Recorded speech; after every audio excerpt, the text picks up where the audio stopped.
Congressman Hakeem Jeffries of New York is the House Democratic leader, and he joins me now. Do you feel that you have a strong understanding of even what the U.S. objectives are? Tulsi Gabbard said today that the president has been clear about what the objectives are. They differ from what Israel's are, and she sort of sputtered a little bit in trying to describe that tension. But are you even clear what our objectives are? It's a great question, Chris, and the administration has articulated shifting objectives. One day it's regime change. The next day it's about stopping Iran's nuclear aspirations, even though the president claimed several months ago that Iran's nuclear program had been completely and totally obliterated. Day after that, it was about, well, stepping in to protect Iranian civilians to try to push back against the Iranian regime. Then the day after that, they'll say it's about intercontinental ballistic missiles, where there's no evidence that Iran actually has missiles that could strike the United States. Then they have a broad claim saying that it was about an imminent threat to the United States of America, and their own former national security professionals acknowledge that there was no imminent threat to America. This is the reason why, Chris, amongst many others, that the war is so deeply unpopular, because the American people understand there's no justification for it. It's a reckless war of choice, and billions of dollars are being spent to drop bombs in the Middle East, while this administration can't find a dime to actually make health care more affordable for the American people.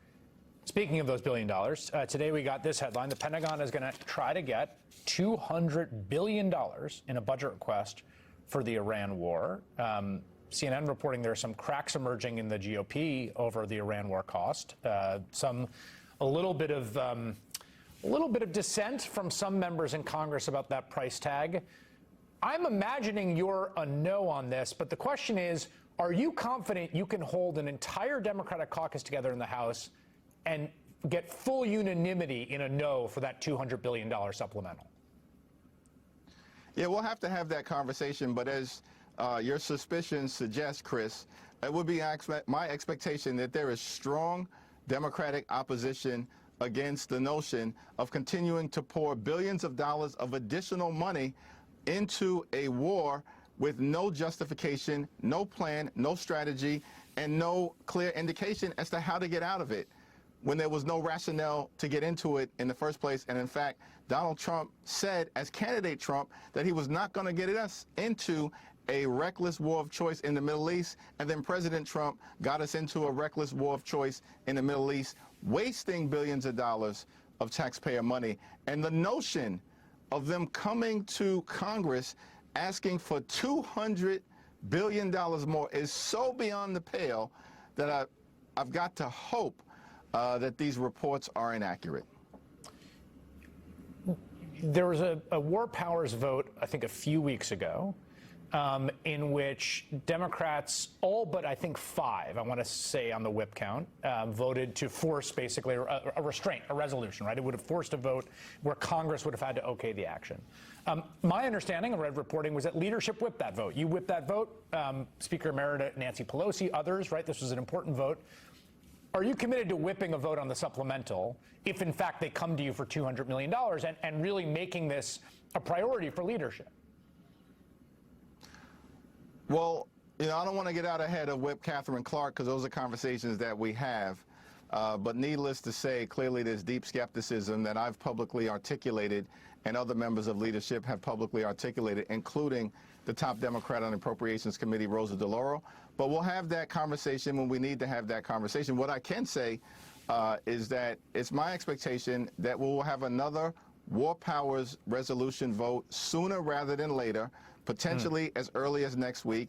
And we're going to try to get to uniform Democratic support and get a handful of Republicans to join us so we can stop this reckless war of choice, so that we don't even have to deal with the possibility of considering some kind of request for $200 billion in additional taxpayer money, who, as Bernie Sanders said, so much can be done with that to actually make life better for the American people in health care, in nutritional assistance, in housing, and in other areas.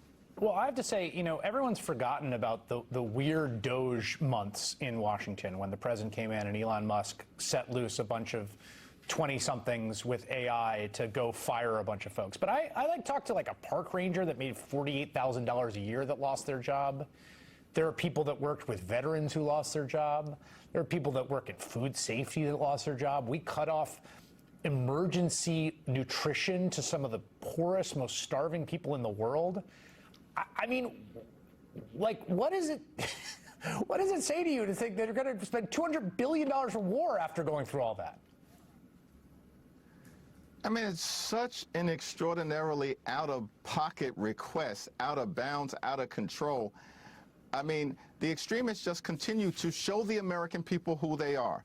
The same group of people who enacted the largest cut to Medicaid in American history, literally ripped health care away from 14 million Americans, and in that same one big ugly bill, enacted the largest cut to nutritional assistance. They took $186 billion away from hungry children, veterans, and seniors in America to give ICE a $75 billion slush fund to brutalize and kill American citizens, to give their billionaire donors a massive tax break, and now they want to come back to the taxpayers for an additional $200 billion for a reckless war of choice. The whole thing is so extreme, so extraordinary in its request that, you know, you would think if it was being written by a Hollywood screenwriter, this is not reality. But unfortunately, this is the national nightmare that we're living through right now in Trump's America, and we're going to do everything we need to do to get through it, starting by winning the midterm elections in November. I will note that $186 billion for supplemental nutritional assistance is over that 10-year rated budget window. So that's like 18.6 a year. We're talking like 200 just right here is what they're sort of throwing around right now. That's the starting bid here. House Democratic Leader Hakeem Jeffries. Thank you very much. Thank you.